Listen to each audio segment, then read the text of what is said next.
Мой, мой, мой, мой, мой детелино, мой, мой, мой, мой, мой детелино.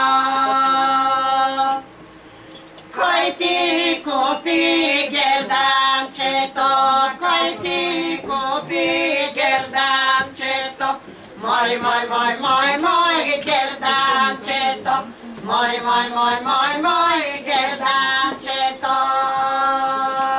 Кой ти купи коланчето, кой ти купи коланчето, мой, мой, мой, мой, мой коланчето, мой, мой, мой, мой, мой коланчето. Аз се настрава. Така искам да благодаря на всичките, че уважихте поканата и сте тук, да откриеме центъра. На мен е по-лого да си го викам плевна. Даже Таня ме попита какво да бъде облеклото, викам плевнарско. Така, тук се случват тия неща, сценарско време. Така, значи да кажем няколко думи. Видиш дума малко за проекта. Я искам да кажа, че преди 7 години, когато с Нина бехме на учебно пътуване, от севера на Рила, колегите толкова неща ми думаше за туризма, къде са почнали и къде се развива, че мислех, че всичко пасмагори. И виках, че докато съм жива, няма да ми се случат всичките тия неща, които тия са направили. Обаче човек не знаете, може да му се случи. Ние от едната стая ето Пей център си откриваме. Искам също така да благодаря на ГЕФ, Глобалния екологичен фонд, че все пак повярваха, защото когато бяхме на защита, малко имаше различни мнения, нали, за информационен център и така. Но все пак на финалната права сме, както се казва. Искам да кажа две приказки за самия проект. Целта е на самия проект е зеления туризъм като цяло.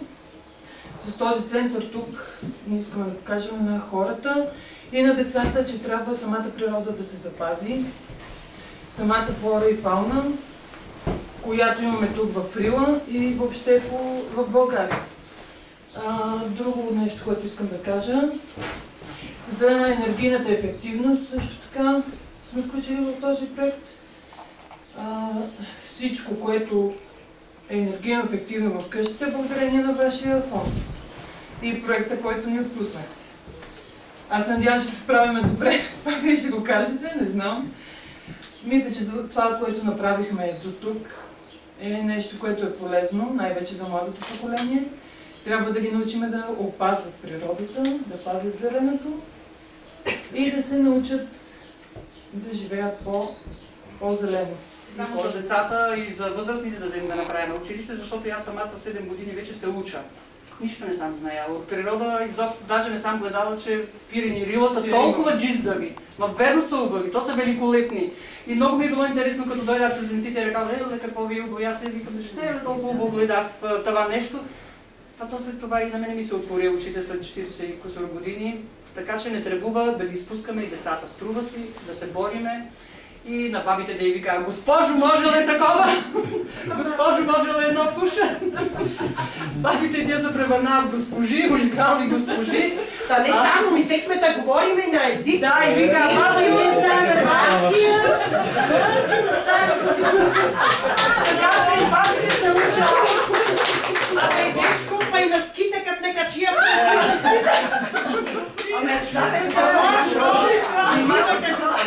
Така че общината да благодарим на кмета, имам изцяло подкрепата и винаги ми казват, че ме подкрепят. Това е нашия кмет. Благодаря на Глобалния екологичен фонд, че повярва на семейство от нашата община. Това е втория проект, който се реализира в нашата община. Естествено, сега ме изпълва чувство на гордост и задоволство, че имаме такива жители, които са новатори, които опитват новото, които искат да, въпреки всички затруднения, да покажат, че може да се живее и на територията на община Разлог с повече усилия, с нови неща, които се влагат. Аз винаги съм казвал, че територията на община Разлог е благодатна за развитието на селския туризъм. Стига обаче да го направим така, както трябва, защото ние сме коментирали и по други проекти. Хората, които посещават тези къщи, са малко по-специфични. Трябва малко повече внимание, защото това не са големите комплекси, където силни туроператорски фирми търгуват. Но, както каза и Дечка, че по принцип много е важно да вложиш сърцето си, за да можеш да постигнеш и тези резултати. А те са пример на това как със сърце, с духа влагат всичко от себе си, така че да предложат един много добър продукт. Аз приветствам идеята на фонда да подпомага такива проекти и до нови успехи, до нови проекти.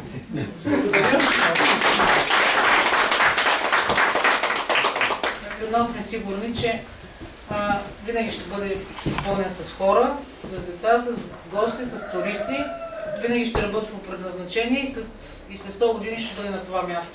Пожелавам на екипа на проекта и на Вили и на Дешка да доразвият идеята, говорили сме си по селските райони, да стане още нещо, което е по-необходимо, като разширяване на самата база. Успех!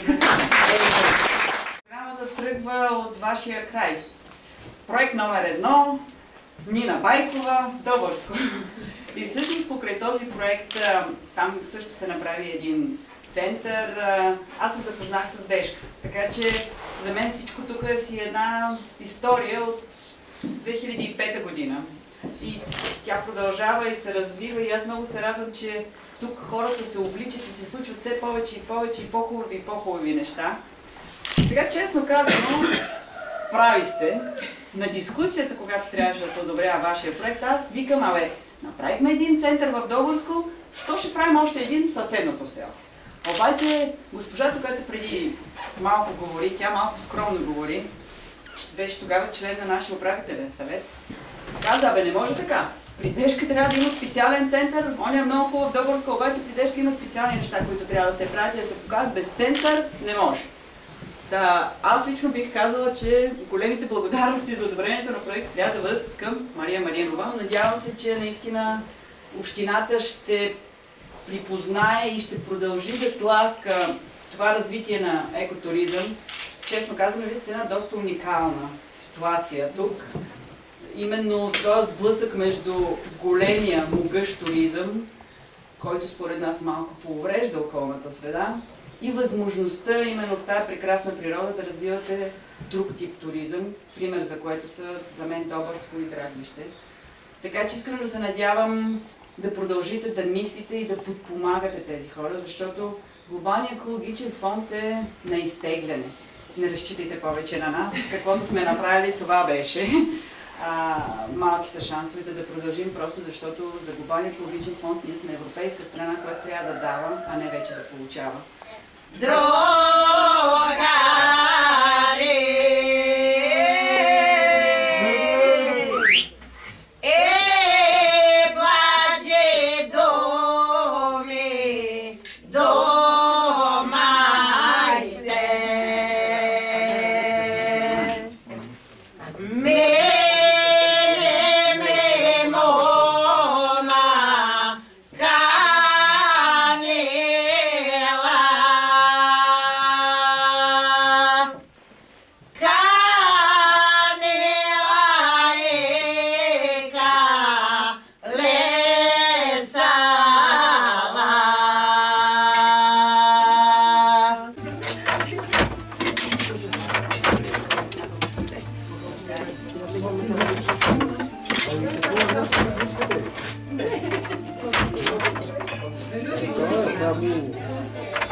Докато му кажуваме, че вкъща Дечка дойдоа дни от Нова Зеландия, църни като галагане, да се собува боси да игра на ленените черчи, то човек ще пребива от до отри. Той се не разбира, какво казва, викам от Нова Зеландия, църни, забите им се реколашка, и боси беа, като тигань. Лемба беше смех, то беше чудо, викам. Се имаме кога напада правиме вътре. Ачи дете, се че водите Гергана. Гергана че водите. Ще водите Гергана. Много смех беше показано.